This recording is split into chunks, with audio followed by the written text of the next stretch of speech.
मंत्र पाठ। ओम सहनाववतु सहनौ भुनक्तु सह वीर्यं करवावहै तेजस्विनावधीतमस्तु मा विद्विषावहै। ओम शांति शांति शांति। प्रथमावृत्ति की 75वीं कक्षा आप सबका स्वागत है। आदेः परस्य। हाँ बोलिए। विपरीत करना स्वराः। विपरीत करना विपरीत मैं समझा विपरीत। ये है ना, ये यहाँ कह रखा है, इसी के कह रहे था समृद्धस्तु आकार बनाने क्या जरूरत है, फालतू टंडाबाजी करने के लिए। इसमें सारे काम निकालवा कहने से बात थोड़ी बनती है। जो जिसका धर्म है, जो जिसका प्रयत्न है, वो तो बताना ही पड़ेगा। तो ह्रस्व आकार का विवृत प्रयत्न है ही नहीं।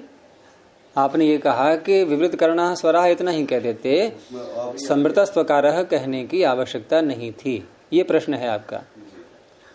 तो विवृत है ही नहीं आकार, तो कैसे कह देंगे? वो ठीक है, बहुवचन जब कर दिया आकार भी उसी लपेट में आ गया।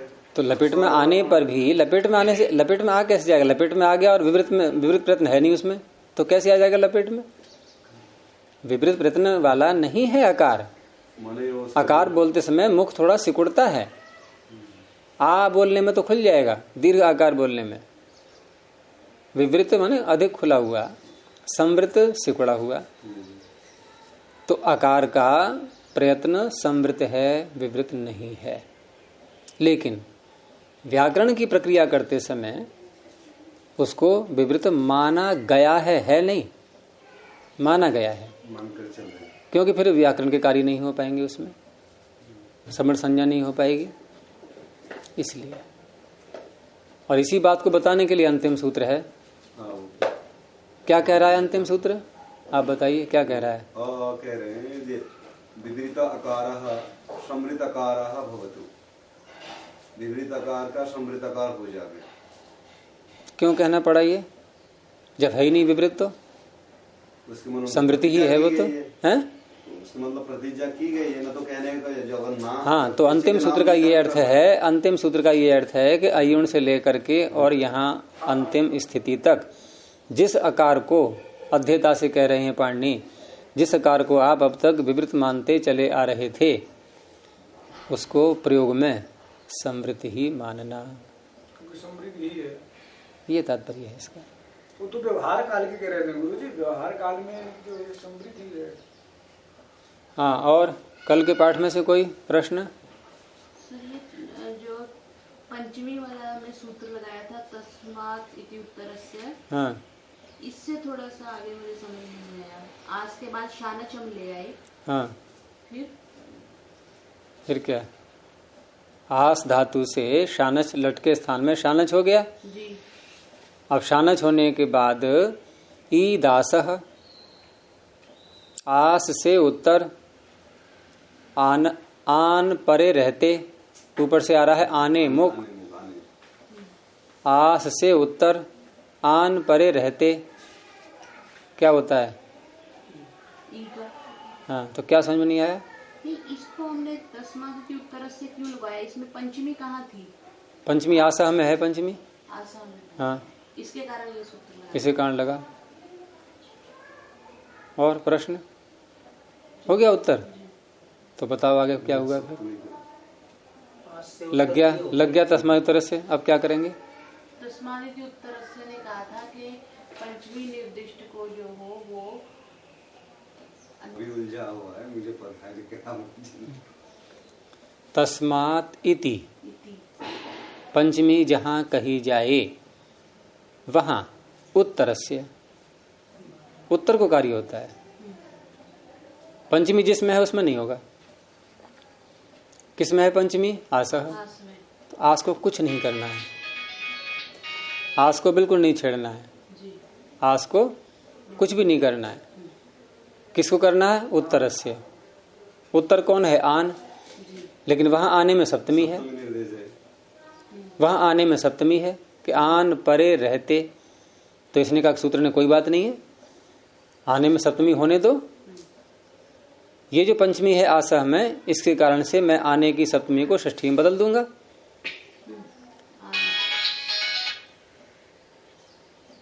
अब षष्ठी में उसको बदल दिया, अब षष्ठी में बदल दिया तो फिर ये अभी सूत्र ये आ गया।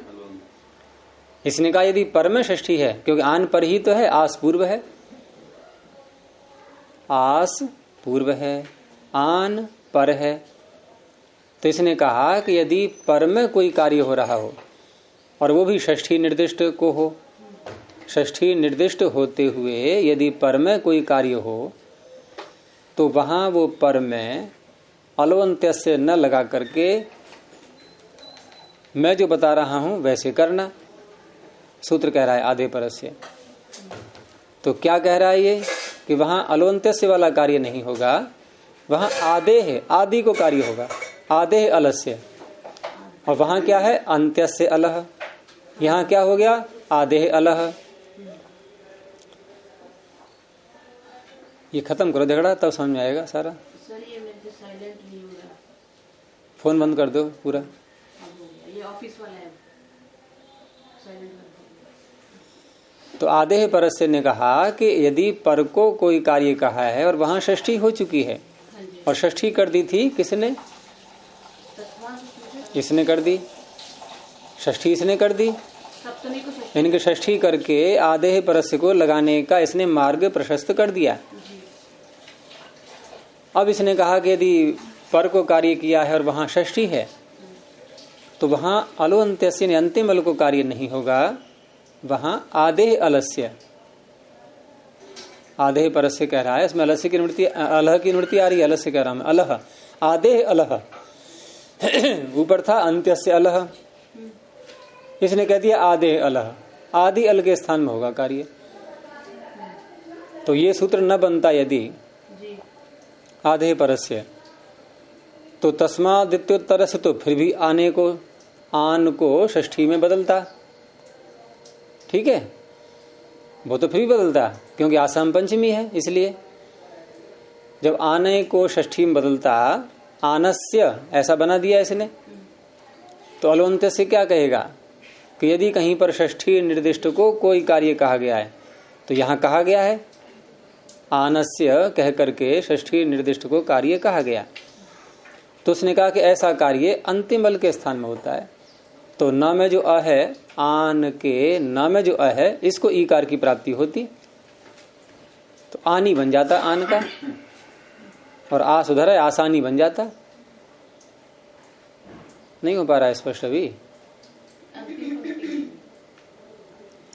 आधे परस्य सूत्र न बनाए तो क्या होगा? अब आप बताओ। अंतिम अल को हो जाएगा। क्यों?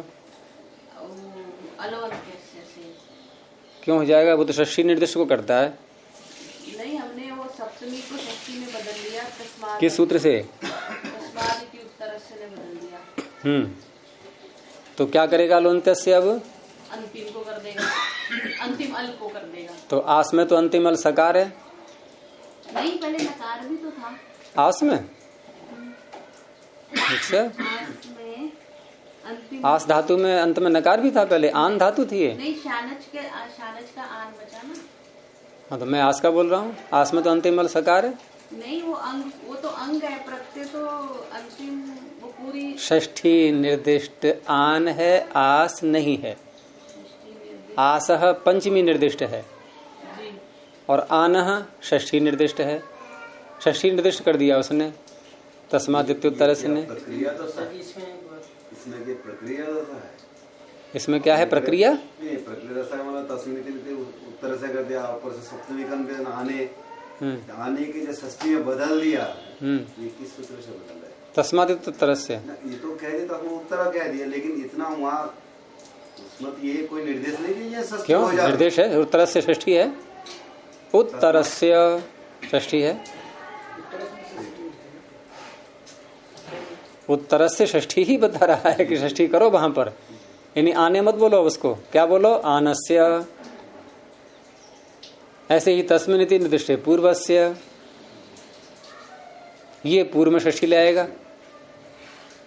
ये आसम षष्ठी करने चल रहा था क्योंकि आने में सप्तमी है, तो ये कहता है सप्तमी तस्मिन् इति, सप्तमी यदि कहीं आ रही है तो पूर्व वाले में षष्ठी होती है पूर्वस्य।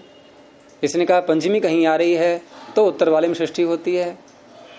अब दोनों में झगड़ा हुआ तो इसकी बात मान ली एक बार पर वाले की। इसमें शानच का जो अनुबंध लोग करने के बाद आन बचता है या आना बचता है? आन अकारांत, तभी तो अकारांत बनेगा आसीन शब्द, नहीं तो आ कहाँ से लाएंगे फिर?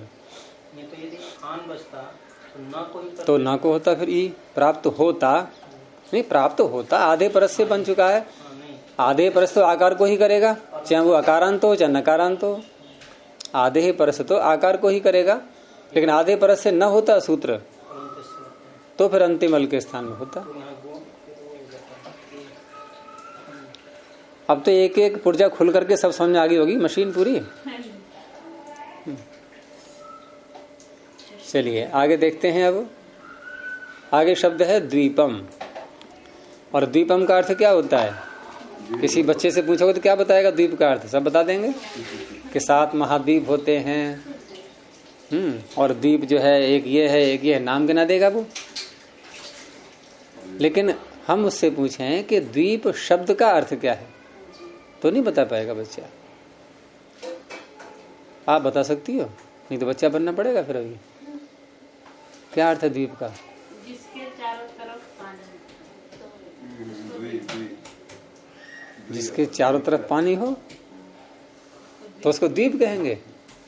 द्वीप में द्वि शब्द आ रहा है, 2 तरफ पानी हो। फिर तो ये जो द्वीप में ईप दिखाई दे रहा है आपको, ये अप शब्द जल का जो वाचक है उसका अप का ईप बन गया है। जैसे आन का क्या बन गया था? ईन, तो अब का क्या बनेगा? ईप। आप देखो ना, मैंने कहा ना बड़े विचित्र दृष्टांत होते हैं आपके। कहाँ पहुंचे आप? वहां धातु दूसरी है, आपलरी है, लेकिन वहां पर अभ्यास में, अभ्यास का तो लोप हो जाता है उस प्रकरण में। अत्र लोपः अभ्यासस्य, अभ्यास का तो हो गया लोप।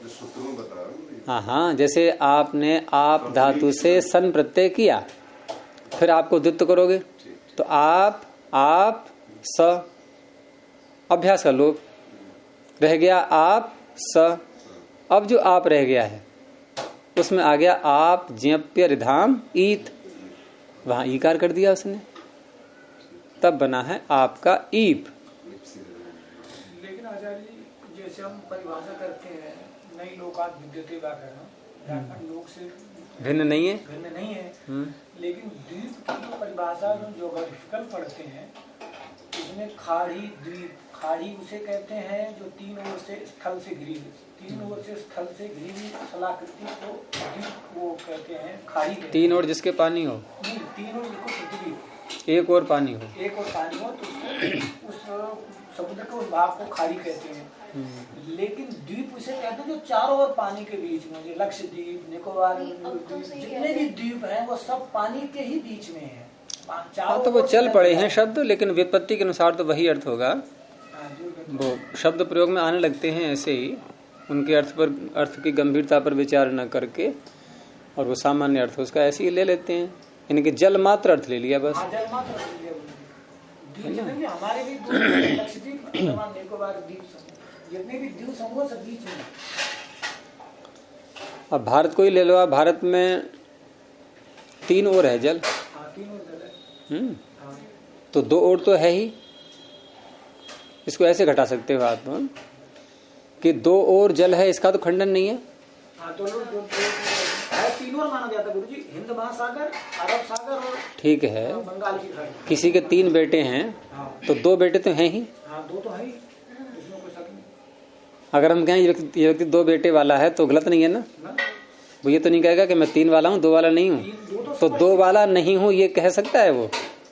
2 वाला तो है। तो द्वीप यदि हमने कहा है और उसके चारों ओर भी यदि जल आ रहा है तो द्वीप तो आ ही गया ना उसके अंदर, हाथी के पैर के अंदर। फिर उसका निरुक्तिकरण क्या है? द्विर्गत। हाँ, दो तरफ नहीं है क्या? यहाँ चारों। अरे तो दो तरफ है कि नहीं है? आप दो का निषेध करो। वो गुरुजी एक जनरल नॉलेज में जब ज्यादा पूछा था 3 समुद्रों पर स्थित भारतीय स्थान, तो वो है तमिलनाडु के सबसे नीचे है ना त्रिवेंद्रम, वो 3 समुद्रों पे, हिंद महासागर, अरब सागर, बंगाल की खाड़ी। तो ये है कि ये तो चलो ठीक है, मुख्य अर्थ तो हमारा वहीं घटेगा जहां दो तरफ हो, लेकिन अगर कोई कहता है कि भाई कैसे शब्द प्रयोग हो गया तो उसका भी उत्तर है, कोई बात नहीं है, दो तरफ तो है ही। 3 तरफ तो ठीक है बढ़ गया, लेकिन 3 तरफ होने से या 4 तरफ होने से दो और का तो निषेध नहीं हुआ। तो विग्रह कैसे करेंगे? द्विर्गता आपह यस्मिन। अप शब्द का प्रयोग सदा बहुवचन और स्त्रीलिंग में होता है।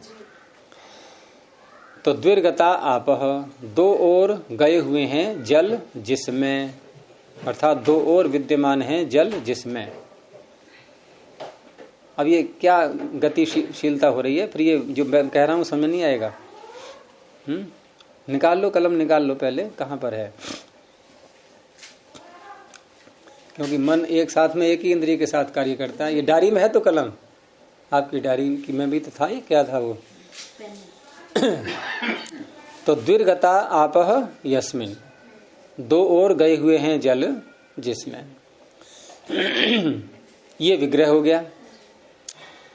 अब विग्रह जैसे किया है वैसे ही प्रत्यय ला के रखेंगे। अब तो द्वि के आगे कौन सा प्रत्यय लाएंगे? द्विता, द्वि का तो अर्थ ही 2 होता है, तो औ ही आएगा, सु और जस तो आएंगे नहीं। तो द्वि औ, और अप शब्द मूल है, इसके आगे कौन सा प्रत्यय आएगा? क्योंकि ये जस बहुवचन में ही आता है, जस शस भिस आदि यही आ सकते हैं और कोई आ ही नहीं सकते। तो द्वि औ अप जस।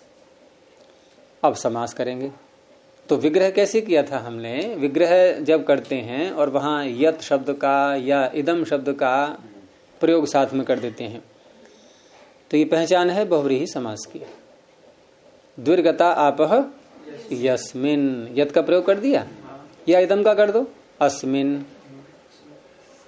इदम का बनेगा अस्मिन, यत का बनेगा यस्मिन। है पीतम अंबरम यस्य या अस्य, चित्रा गावः यस्य या अस्य। तो इस तरह से ये बहुव्रीहि समास की पहचान बन जाती है। तो बहुव्रीहि समास करने का मुख्य सूत्र तो एक ही है, और भी थोड़े से हैं, लेकिन एक सबसे अधिक लगने वाला, अनेकम अन्य पदार्थे। अनेकम, अनेक पद अन्य पदार्थ को कहने के लिए आपस में समस्त हो जाते हैं, समास से युक्त हो जाते हैं, और उनका नाम होता है बहुव्रीहि। ये इसका अर्थ हो गया। और अनेकम में है प्रथमा, तो प्रथमा निर्दिष्टम समास उपसर्जनम। तो द्वि का भी नाम उपसर्जन, अप का भी नाम उपसर्जन। अभी थोड़ा बाद में बताऊंगा इसका कैसे करना है। तो समास कर लिया अनेकम अन्य पदार्थ है। समास करते ही 2 कार्य, प्रातिपदिक संज्ञा सुप का लुक रह गया, द्वि और अप, बस इतना रह गया। अब वो नियम लगा लो कि उपसर्जन संज्ञा द्वि की भी हुई और अप की भी हुई, क्योंकि अनेकम शब्द द्वि को भी कह रहा है, अप को भी कह रहा है, और अनेकम में है प्रथमा, और प्रथमा के द्वारा निर्दिष्ट उपसर्जन होता है। और उपसर्जनम पूर्वम, कल भी ये समस्या आई थी, तो किसको रखें पहले, द्वि को या अप को? ऐसे तो निर्णय हो नहीं पाएगा, दोनों ही उपसर्जन है, दोनों का समान अधिकार है, दोनों की समान क्वालिटी है, किसी एक को लेकर के हम पक्षपात थोड़ी करेंगे। तो उपसर्जनम पूर्वम के बाद में भी कुछ सूत्र बनाए थे, मैंने कल उनका बताया था आपके लिए कि राज दंता दिशु परम। फिर द्वंद्व समास का निर्णय करने के लिए 3 सूत्र थे, द्वंद्वे घी अजाद्य दंतम अल्पास्तरम। आगे जो सूत्र है ये बहुव्रीहि समास का निर्णय करने के लिए है, क्योंकि बहुव्रीहि समास में सारे पद उपसर्जन होते हैं, तो उसका सूत्र है सप्तमी विशेषणे बहुव्रीहौ निष्ठा। बहुव्रीहि समास में सप्तमी विशेषणे,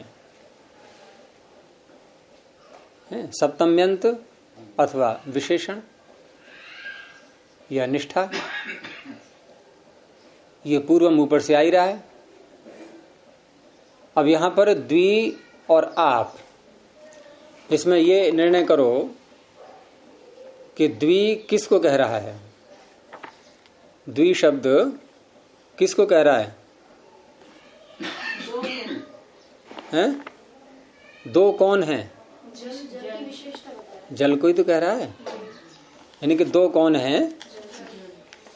तो अगर हम विशेष की दृष्टि से देखें,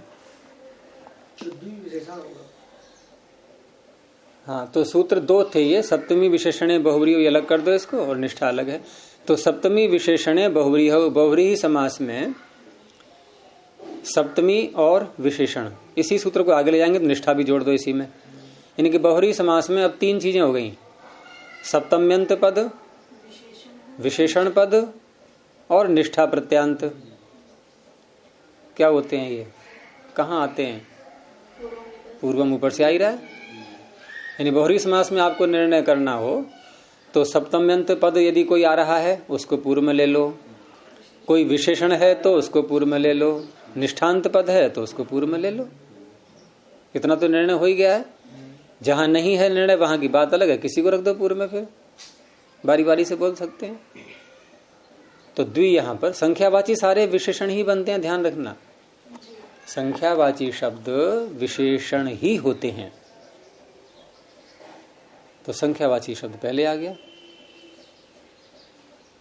तो द्वि अब यहां पर समास करते हैं हम जो दो पादों में, यहां द्वितीय अध्याय का प्रथम पाद और द्वितीय अध्याय का द्वितीय पाद।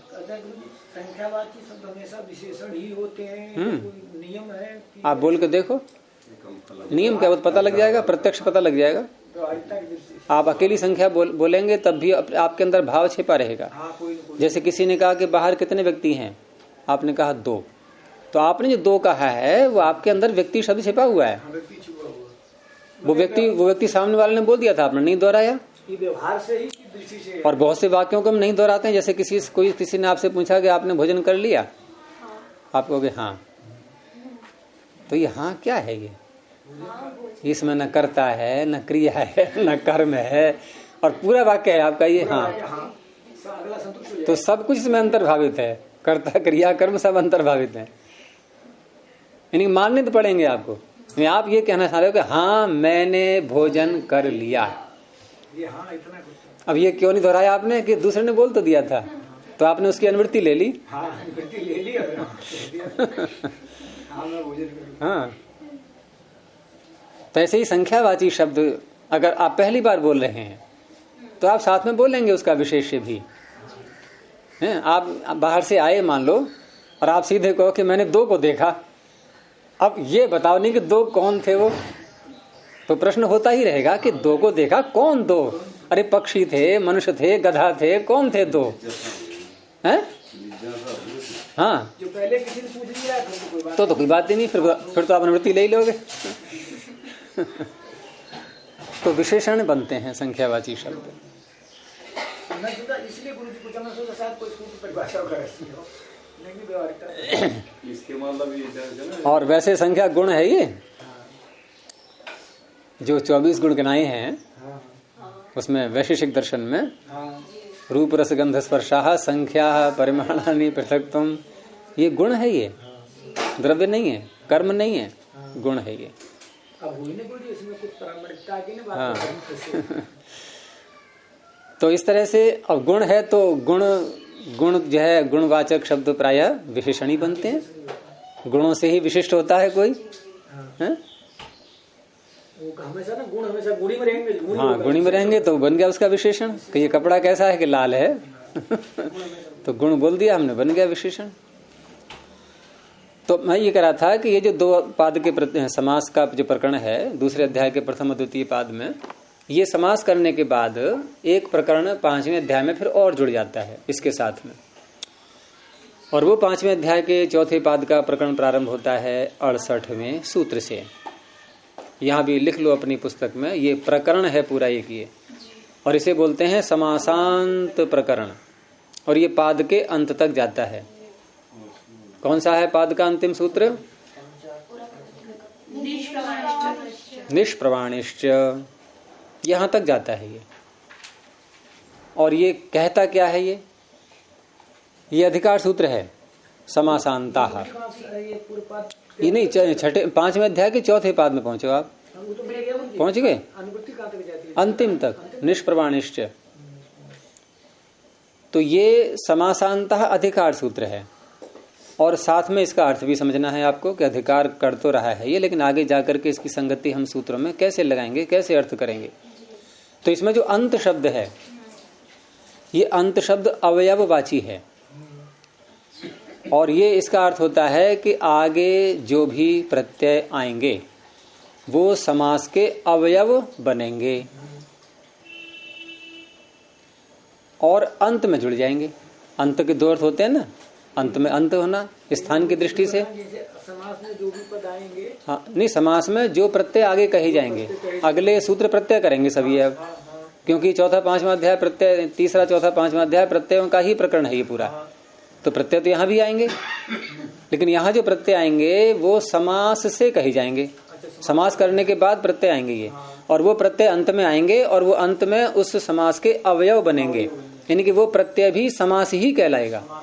नहीं तो समास संज्ञा तो हमने कर ली पीछे के सूत्र से, जैसे अनेकम अन्य पदार्थे ने बहुव्रीहि समास नाम रख दिया इसका, तो बहुव्रीहि समास नाम उसने द्वि और अप इतने का रखा, इसके आगे जो प्रत्यय उसका तो नाम नहीं रखा। अच्छा, उसका नाम नहीं रखा है यदि, तो फिर वो समास का अवयव नहीं बनेगा। तो यहाँ बनाना है समास का भी अवयव, जिससे कि हम समास के कार्य उसमें कर सकें। स्वर इत्यादि के कार्य होते हैं ना, बहुव्रीहि प्रकृत्या पूर्वपदम आदि स्वर का कार्य है, वो सारा कर सकें, तो ये समास के अवयव कहलाते हैं ये। तो इसी समासांता के प्रकरण में सूत्र आ रहा है, ये 74 संख्या पर है। ऋक्, पूर, अप, धूर, पथ, ये तो मूल शब्द हो गए 5। ऋक् क्या है? ऋच चकारांत, ऋग्वेद ऋचा। और पूर, पूर शब्द नगर का वाचक होता है, हम पुरुष बोलते हैं नहीं परमात्मा को, पुरुष पुरुष। और धुर, धुर क्या है? ये धूर नहीं, धुर। धू तो प्रथमा के एक वचन बनेगा, यहाँ तो धू इसलिए हो गया ना कि ये समास में प्रत्येक शब्द एक पद होता है, हैं? अप भी पूर के बाद में बा भी तो है। हाँ, अप रह गया, ठीक है ठीक है। तो पूर के बाद है अप, ये अप जो है ये पा को ब हो गया, ये जल का वाचक हो गया अप। और धूर, ये धुर शब्द है, ध में उ ह्रस्व होकार, ये धुरा जिसको बोलते हैं वो है ये। और पथ मार्ग, पथिन शब्द का है ये पथ, षष्ठी का बहुवचन पथाम। तो कितने शब्द हो गए ये? ऋक्, पूर, अप, धुर, पथिन, 5 हो गए ये। तो इन 5 शब्दों में, पथाम, इन 5 शब्दों में, और ये समास जो चल रहा है इसमें 5 शब्दों में कैसे करेंगे? 5 ही तो है ये, आप देखो, गिनो गिनो कितने? हाँ गिनो कितने? 5 तो बिल्कुल सही कह रहे हैं, लेकिन षष्ठी के पूरा जो वाक्य है ना, ये पथाम के लिए एक पूर, अब ये पूरा समस्त पद षष्ठी को बहुवचन कर रहे हैं। पथाम की यहाँ षष्ठी में आपका ये प्रश्न है क्या कि षष्ठी कह करके हम प्रत्यय कैसे कर सकते हैं? स्थान अर्थ आना चाहिए के स्थान में। तो बहुत सी षष्ठियां ऐसी होती हैं जो पंचमी के अर्थ में होती हैं। दधाति दधात्योर विभाषा, ददाति दधात्योर विभाषा, कौन सी व्यक्ति है? क्या अर्थ करोगे आप? के स्थान में दा और धातु से जो भी प्रत्यय आ रहा है वो प्रत्यय होता है। तो यहां भी षष्ठी पंचमी के ही अर्थ में है। अच्छा, ऊपर से इसमें वृत्ति आ रही है, इसमें एक अलग प्रकरण है। देखो, एक तो समासांता का प्रकरण आपने समझ ही लिया, दूसरा यह है कि इसमें एक एक समास को पकड़ेंगे ये, कि ये समास होगा तो ऐसे ऐसे प्रत्यय आएंगे अंत में, ये समास होगा तो ऐसे ऐसे प्रत्यय आएंगे। ठीक है, कहीं कहीं दो दो बार भी आ जाएगा एक एक प्रकरण। तो जैसे इन्होंने समासांता जो बोला है, तो उसके बाद ये न पूजना तो एक अपवाद है कि इसमें प्रत्यय नहीं होता है, कि महाक्षेप अपवाद हो गया, नयस तत्पुरुषाद अपवाद हो गया, पथो विभाषा ये विकल्प हो गया। अब ये 73वां जो सूत्र है, यहां से प्रारंभ हुए प्रत्यय। पहला प्रत्यय 73 सूत्र से प्रारंभ हुआ, और 73 सूत्र में जो प्रत्यय है यह है डच। यहां से प्रत्यय प्रारंभ हुए, और समास भी ले लिया इन्होंने, बहुरी समास को लिया पहले, लेकिन बहुरी समास के ज्यादा नहीं है सूत्र ये। तो बहुरी समास में ये जो है 73 संख्या वाला, और ये 74 भी आ जाएगा, ऋक् पूर्वधु पथामा नक्षे। आगे फिर तत्पुरुष का ही चलेगा पूरा प्रकरण, क्योंकि नए तत्पुरुषाद जो है ना, वहां से प्रारंभ हो रहा है। ये बीच में बहुरी के 2 सूत्र आ गए थे, और उसके बाद जो है फिर ये तत्पुरुष का प्रकरण सबसे लंबा है इसमें। और फिर द्वंद्व समास का इसमें एक सूत्र है केवल 106 नंबर पर, देख लो आप जरा ससरी निगाह से। 106 नंबर पर द्वंद्व समास का एक ही सूत्र है। और फिर अव्ययीभाव का प्रकरण चलाइए, है ना, और ये है 112 संख्या तक। उसके बाद फिर ये जो बहुव्रीहि फिर प्रारंभ हुआ है, ये फिर अंत तक चलता रहा है। इस तरह से है ये प्रकरण। हमारा सूत्र जो है यहाँ जो लगाना है हमें इस दीपम में, यह है ऋक् पूरब्धुः पथामा नक्षे, ये सूत्र है। और इसमें अप शब्द आ चुका, आ गया ना। तो क्या अर्थ बना सूत्र का, कि ऋक् पूर अप धुर पथ पथिन, ये यदि समास में आ रहे हैं तो इनके अंत में, इन शब्दों से अंत में कौन सा प्रत्यय आ जाएगा?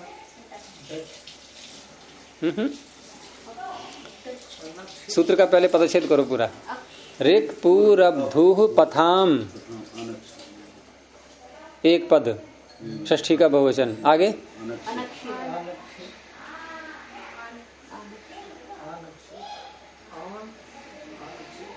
अनक्षय दिख रहा है आपको, लेकिन कहना तो अनक्षय था। यानी कि धुरावाचक जो धुर के लिए आ रहा है केवल, ये उस अर्थ में नहीं करता है ये, यानी धुर का दूसरा अर्थ भी है, ये तात्पर्य। और है इसमें आनक्षय, इसमें क्या है? आनक्षय। और कहना है अनक्षय, तो सूत्र बनना चाहिए ऋक् पूरब्धुः पथाम मनक्षे। ये आ की मात्रा कहाँ से आ गई? तो इसमें एक अ और है, और वो है प्रत्यय, वो है प्रत्यय। आप पीछे से ला रहे थे ना डच, तो वो प्रत्यय इसी में है अ। इन शब्दों से अप्रत्यय होता है समासांत, बस।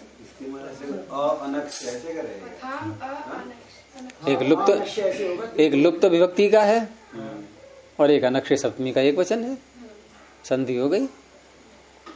देखो, पाणिनि ने कहीं कहीं आपकी बुद्धि को बढ़ाने के लिए कुछ स्थल छोड़ रखे हैं, जिससे आप थोड़ा बुद्धि का प्रयोग करो, निद्रा आदि आ रही है वो हट जाए, सोचने को विवश हो जाओ। और कहीं कहीं बहुत सरल भी कर दिया है। तो यहाँ आपको सोचने पर विवश होना पड़ा कि अनक्षय है तो ये अनक्षय कैसे बन गया। तो अप्रत्यय इसी में छिपा हुआ है। ठीक है, हाँ हाँ, वहां भी आ ओतः अंशसो, उसी में छिपा हुआ है आ ओतः औतः।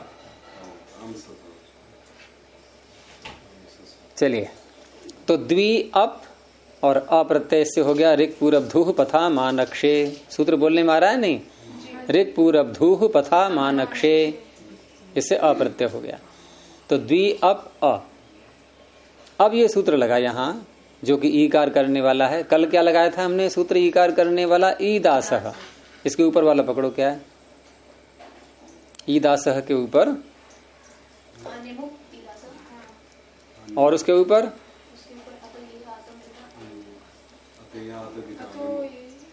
नहीं, ये तो अलग है सूत्र, ये अलग है। तो है ये भी उसी प्रकरण में ही है। तो ये छठे अध्याय के तीसरे पाद में, और ये है 96 संख्या पर, जो अलगुत्तर पदे का जो बताया था मैंने कल, जो प्रकरण चल रहा है, तो उसी प्रकरण में जो 96 संख्या है उसको निकालो।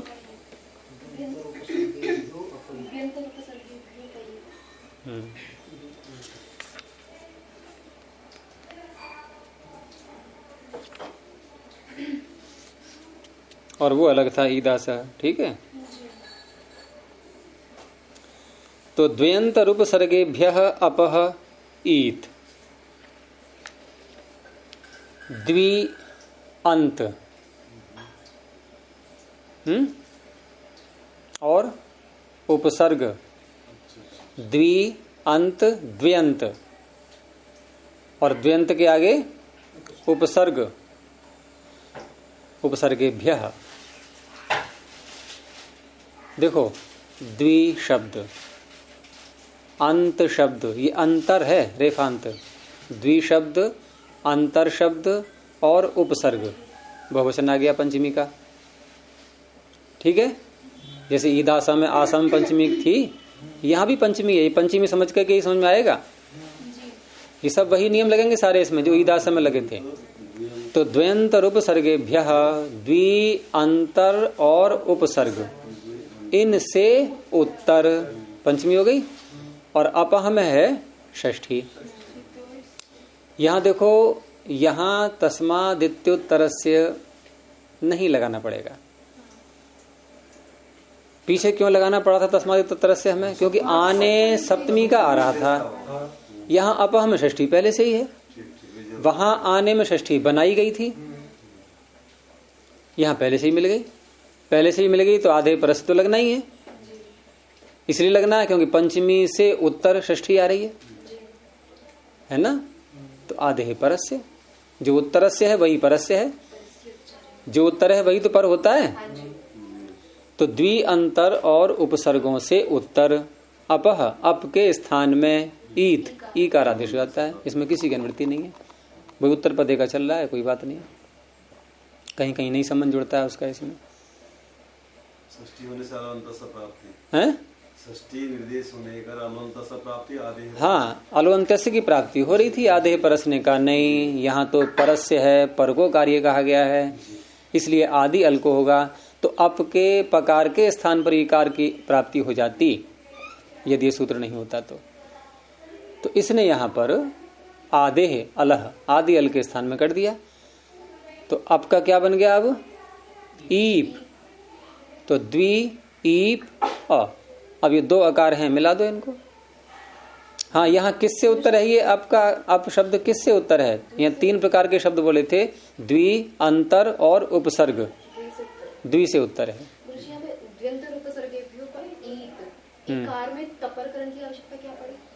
स्पष्ट निर्देश के लिए होता है कहीं कहीं, और मुख सुखार्थ कह लो, अच्छा लगता है बोलने में। जब दीर्घ कर ही रखा है तो तगर बोलने के लिए होते हैं। ईत में दीर्घ ही है, तपर करने की क्या जरूरत? उसमें नहीं था ईद उद द्विवचनम, ईद ऊत एत। एक हरियाणा का था, वहाँ ऐसी पढ़ाई चल रही थी, तो ये सूत्र जब सामने आया तो ये पानी तो बड़ा ऊत है, ये ऊत ऊत करके बोलता है सबको भी। हाँ, क्योंकि वहां ऊत का दूसरा अर्थ होता है हरियाणा में, पता होगा ही आपको, शैतान, मूर्ख, जो भी कुछ है, तो बहुत ऊत है ये लड़का। हाँ, तो पानी जब औरों को ऊत कहेगा तो खुद नहीं हुआ ऊत वो।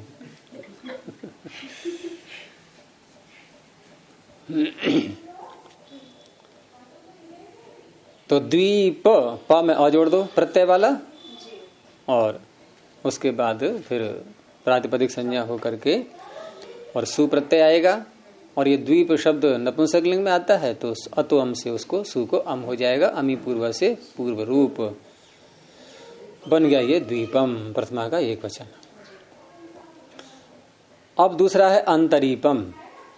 अंतरीपम का अर्थ अब समझ में आ जाएगा, जब द्वीपम का आ गया तो भाई दो और जल है तो द्वीपम, और अंदर जिसके जल है, अंतर्गता आपह यस्मिन, जिसमें पानी भर गया है, अंदर पानी पहुंच गया है जिसके, तो उसे कहते हैं अंतरीप। जल महल बोल दो। हाँ उदयपुर में, हाँ उदयपुर में है। और उसमें तो सुनते हैं होटल खुला हुआ है एक जल महल में, 5 स्टार होटल बना हुआ है, यही ताज ग्रुप ने बनवाया है, ताज ग्रुप वालों ने बनवाया हुआ है। वहाँ बड़ा महंगा होटल है, वहाँ नाव से जाते हैं, उस होटल में जाने के लिए नाव पे चढ़ के जाते हैं।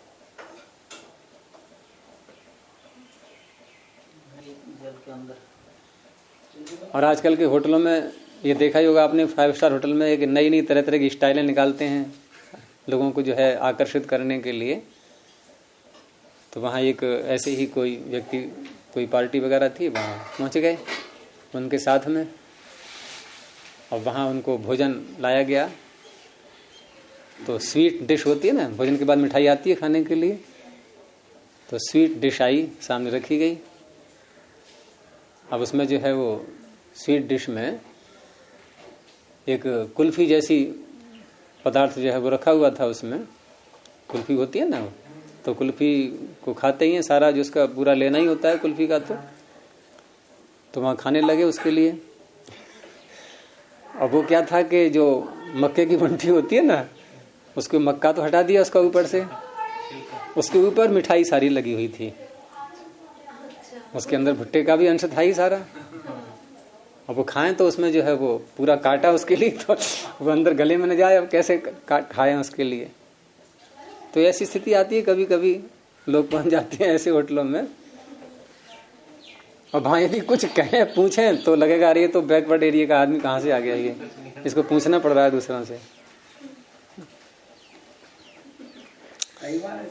तो वहाँ शांत रहना ही ठीक है, वहाँ बस दूसरों को देखते रहो कौन क्या कर रहा है, वैसे करते रहो अपने देख देख के। और आजकल क्या हो रहा है कि जो जगह जगह ऐसे रेस्टोरेंट खुले हुए हैं, इसमें प्राचीन भारतीय संस्कृति या ग्रामीण संस्कृति को ला करके जो है वो भोजन वगैरह खिलाते हैं। कई आपको ऐसे स्थल मिल जाएंगे, ऐसे स्थान कि जहाँ खाट पर भोजन चल रहा है, खाट डाल करके खिलाते हैं।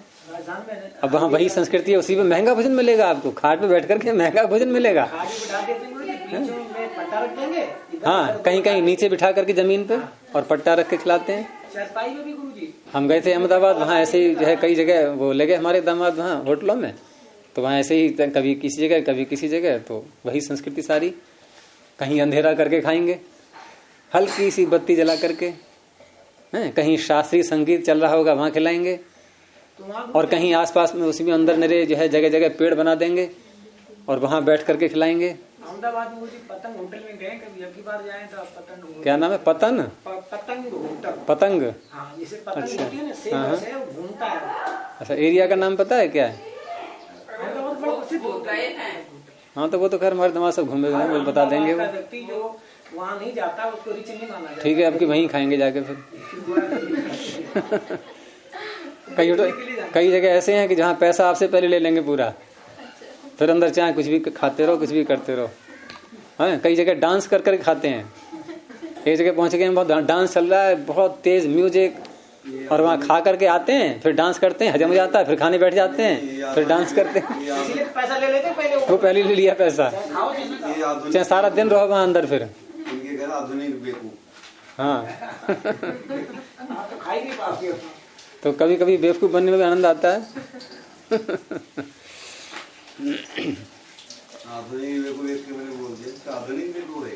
तो ऐसे ही काम है, यहाँ काम है, यहाँ काम है, यहाँ लटका रहा है, तू पीछे से धक्का मारेगा तो मार जाएगा। नहीं, कपड़े नहीं आ रहे हैं आजकल कि ये फाड़ दिया तो ये फैशन बन गई है। कहीं फटी पैंट पहनेंगे, कहीं कुछ पहनेंगे, और वो हाँ, जैसे चूहे कुतर लेते हैं कपड़ों को। ईयरफोन ढंग से लगा रखा, जड़ी बूटी पूरा कागर में जाने जाएगा। तो अंतर्गता आप है यस्मिन, जिसके अंदर जो है जल भरा हुआ है, तो अंतर और अप यहाँ भी ऐसे समास करेंगे। और समास करने के बाद द्वयंतर उपसर्गेभ्योपयित, वहां अंतर शब्द भी आया हुआ है, और उससे उत्तर भी अप शब्द के अकार को आधे परस से लगा करके ईकार हो गया, तो अंतरीपम। अपह यस्य करेंगे यस्मिन, जिसमें अंदर जल भरा हुआ है। और ऐसे ही शब्द है समीप। अब समीप शब्द का अर्थ क्या लेते हैं हम? निकट। लेकिन कितना सुंदर शब्द है ये। समीप शब्द का अर्थ है कि जहां जल की उपलब्धि है, ऐसा स्थान। संगता आपह यस्मिन, जहां पानी मिल सकता है। अब वहां के लिए कभी प्रयोग किया गया होगा ये समीप शब्द कि भाई हमें कहाँ रहना चाहिए? कि जहां पानी मिल जाए, अर्थात जो स्थान, जैसे किसी ने कहा कहाँ रहना चाहिए? कि जो स्थान समीप हो। अब समीप शब्द का अर्थ उस समय था कि जहां जल मिले वहां रहो, तभी हमारा जीवन चलेगा। तो ये संगम करते हैं, संगता संगम। हाँ, सम उपसर्ग का अर्थ कर दिया है वो। संगत है जल जिसमें उपलब्धि जहां हो सकती है। गतमाने पहुंचा हुआ, सम्यक रूप से पहुंचा हुआ है जल जहां पर, वो स्थान कहलाएगा समीप। अब समीप का अर्थ वो जो पास वाला ले लिया। वैसे तो सम और अप, यहां भी सारी प्रक्रिया वही करके समास करके अनेकमन्य पदार्थ से, और द्वयंत रूप सर्गेभ्य, वहां उपसर्ग शब्द भी है। देखो, द्वि का उदाहरण आ गया, अंतर का उदाहरण आ गया, ये उपसर्ग का उदाहरण हो गया। तो उपसर्ग से उत्तर भी अप शब्द के स्थान में ईकार आदेश हुआ, आधे परस ने ई को कर दिया। अच्छा, ये सूत्र तो जो गंतो इसी का ये 3 उदाहरण हो गए। हाँ, 3 उदाहरण हो गए इसके। ये सूत्र पढ़ोगे तो यही 3 वहां मिल जाएंगे। ये आधे परस में मिल गए 3, और उसके तो यही 3 बनेंगे। देखो, आधे परस के तो और भी बन सकते हैं, लेकिन उसके तो यही 3 बनेंगे। वो बेचारा क्या करेगा? और कहां से लाए नए? हाँ, उपसर्ग में भले ही बदल दे वो, लेकिन द्वि अंतर में तो नहीं बदल पाएगा। इधर द्वि चाहिए, उधर अप चाहिए, तो एक ही बनेगा द्वीपम। इधर अंतर चाहिए, उधर अप चाहिए, तो अंतरीपम एक ही बनेगा। उपसर्ग में कई बन जाएंगे।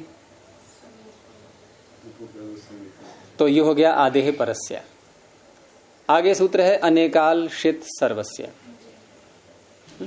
बहुत बार पढ़ चुके हो अब तक, इसमें कुछ भी विशेष समझने को तो नहीं है। चलो फिर भी देख लेते हैं।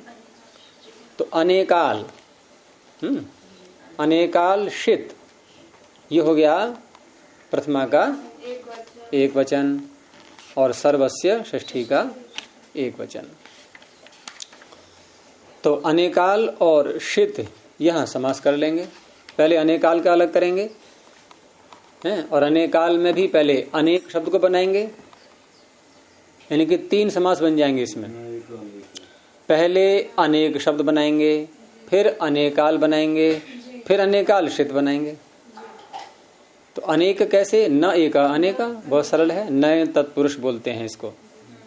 न एकह अनेकह, नए समास करते हैं। और न का जो न में जो नकार है, इसका न लोप न यहां से लोप हो जाता है। तो क्या रह गया? अ और एक। अब यदि आजादी शब्द है कोई आगे, तो एक नकार फिर और जुड़ेगा आगे उसके, तस्मा नुडची।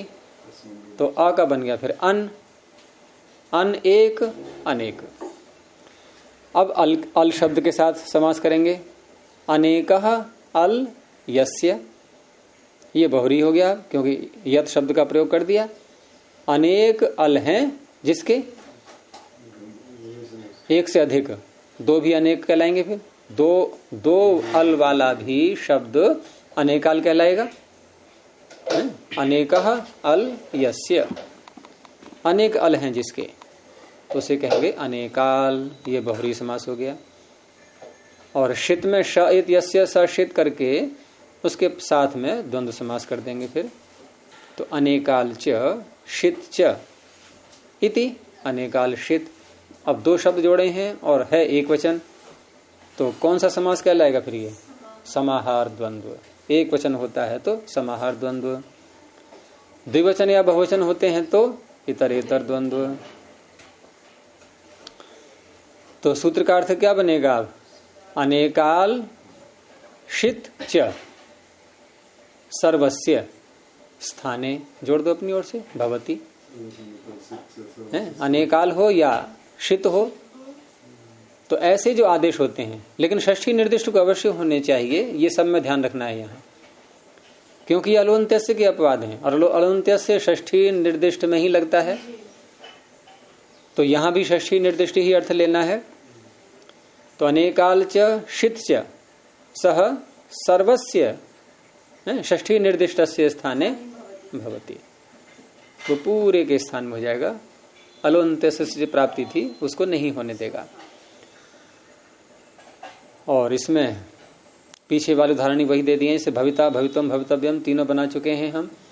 तो वहां कब लगा था ये? जब अस्तेर भू सूत्र से अस धातु के स्थान पर भू आदेश किया था। अस्तेह में षष्ठी है, तो अलोन्त्यस्य के नियम से अस के सकार के स्थान में भू की प्राप्ति हो रही थी। इसने कहा ये भू अनेकाल है क्योंकि इसमें भकार और ऊकार दो अल हैं, इसलिए पूरे अस के स्थान में हो गया। तो भविता भवितुम भवितव्यम। ऐसे ही शब्द आया है यहाँ पर पुरुषई ही, ये पहली बार आया है। तो पुरुष शब्द प्रातिपदिक संज्ञा करके और स्वाद्योत्पत्ति में तृतीया का बहुवचन भिस प्रत्यय लाएंगे, और अंग संज्ञा करके ये आकारांत है पुरुष शब्द, तो आकारांत अंग से उत्तर भिस के स्थान में ऐस आदेश होता है। अतो भिस ऐस, 7वें अध्याय के पहले पाद में। अब वहां पर भिसह षष्ठी है, भिस के स्थान पर ऐस कहा, तो अलोन्त्यस्य के नियम से भिस के सकार को ऐस प्राप्त होने लगा। इसने कहा कि ऐस में तो दो अल है, अनेकाल है ये, तो पूरे भिस के स्थान में हो गया पुरुष ऐस। अब क्या करेंगे? वृद्धिरेचि सकार को रुत्व विसर्ग पुरुषई ही। शीत का उदाहरण दिया है कुंडानी बनानी, ये भी पीछे आ चुके हैं। और यहां इस सूत्र की आवश्यकता कब पड़ी थी कि कुंड जस या शस, ऐसे ही वन शब्द से भी जस या शस दोनों में एक जैसा रूप बनता है, दोनों प्रत्यय ले सकते हैं।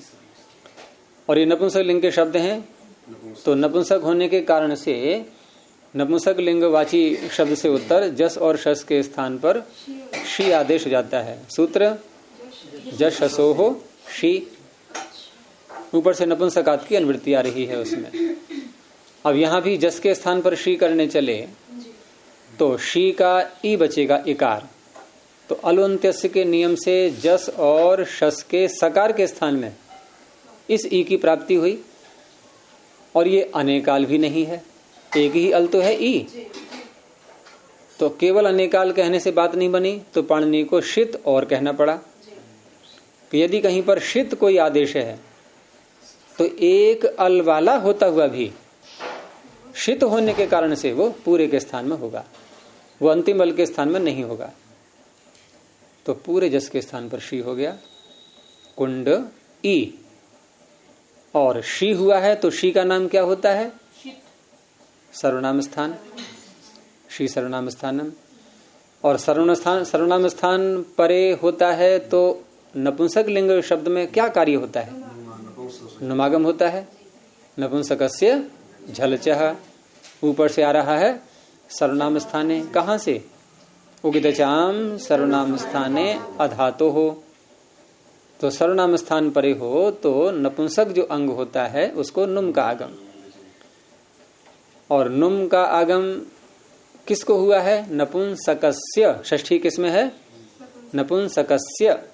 नपुंसक भी कैसा हो? झलंत या अजंत, झलचह, नपुंसकस्य झलचह।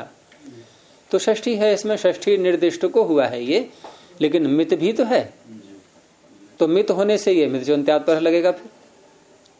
और अंतिम अच कुंड में क्या है? ड में अ, उसके आगे आएगा, तो कुंडन और शी का ई। अब ये नकारांत अंग बन गया है, नकारांत अंग है तो नकार की उपधा को दीर्घ हो जाता है। नकार की उपधा को कौन करेगा? सर्वनाम स्थाने चासम बुद्धो, नोबधा की तनुवृत्ति आ रही है उसमें। सर्वनाम स्थान परे होने के कारण से नकारांत की उपधा को दीर्घ हुआ है।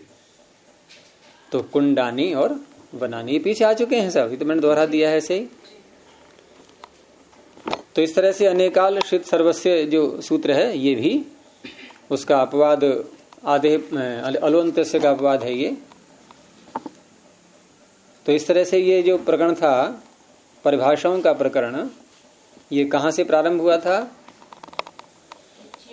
आद्यंतौ आद्यंतौ टकितौ, और यहाँ आकर के ये समाप्त हो गया। और ये षष्ठी निर्दिष्ट वाला जो भी कार्य है ये पूरा हो गया। और यद्यपि प्रसंग इसी से जुड़ा हुआ है आगे का भी, क्योंकि आदेश की चर्चा चल पड़ी है यहाँ पर कि षष्ठी निर्दिष्ट को किए हुए आदेश इत्यादि सारा प्रसंग चल ही रहा है।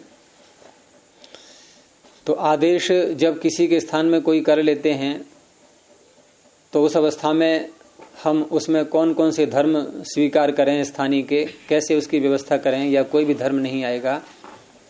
इन सारी बातों को बताने के लिए आगे के 4 सूत्र हैं।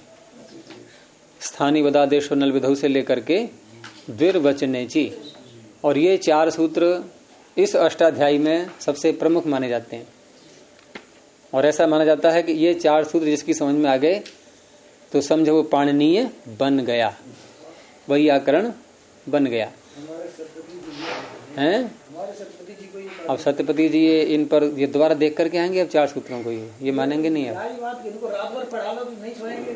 हाँ हाँ, इसमें नहीं सोएंगे, इसमें बहुत रुचि है इनकी। तो ये जो सूत्र हैं ये कहलाते हैं 4 सूत्र अतिदेश। क्यों? ये किसी को किसी के समान बनाते हैं, और किसी को किसी के समान बनाना ये व्याकरण के भाषा में कहेंगे इसको अतिदेश।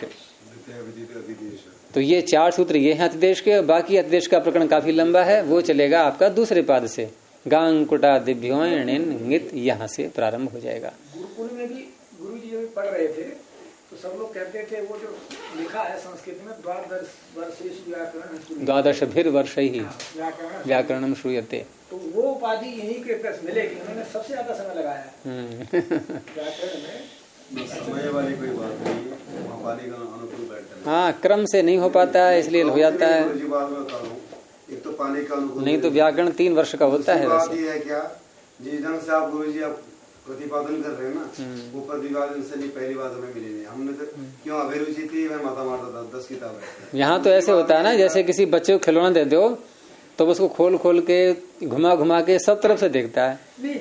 तो यहाँ तो हर सूत्र का एक एक पुर्जा खोला जाता है। वहाँ के जितने पढ़े हुए हैं चेक के छोड़कर किसी के पढ़ना भी नहीं आता